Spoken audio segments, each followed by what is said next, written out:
तर वैष्णवीचे नको त्या व्यक्तीसोबत संबंध होते, हगवणे कुटुंबियांच्या वकिलांचा हा युक्तिवाद। दरम्यान या युक्तिवादानंतर पिंपरी चिंचवड पोलीस तपास करण्याची शक्यता आहे। रणजित जाधव आमचे प्रतिनिधी आपल्या सोबत जोडले गेलेले आहेत। रणजित, काय अपडेट?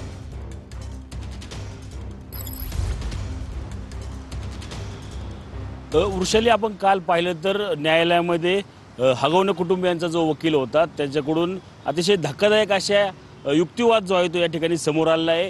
या घटनेवेळी हगवणे कुटुंबातील सदस्य जे आहेत ते म्हणजे शशांक असेल किंवा राजेंद्र हगवणे असेल हे या घरात उपस्थित नव्हते। त्याचप्रमाणे वैष्णवी कुठल्या व्यक्तीसोबत चॅटिंग करत होते, अशा अनेक प्रकारचे धक्कादायक खुलासे जे आहेत ते या ठिकाणी या कालच्या युक्तिवादामध्ये झाले।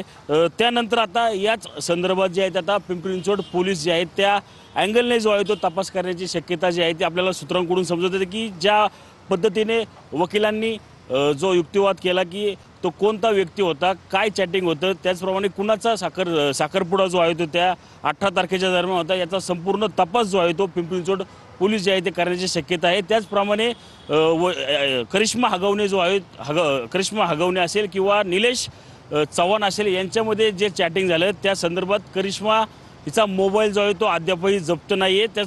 त्याच मोबाईलचा शोध देखील पिंपरी चिंचवड पोलीस आज घेणार आहेत। त्यासाठीच काल पिंपरी चिंचवड पोलिसांकडून जे आहे ते 1 दिवसाची पोलीस कोठडी जी आहे ती करिश्मा हगवणे असेल किंवा शशांक आणि लता हगवणे या तिघांची जी आहे ती वाढून घेतली आहे।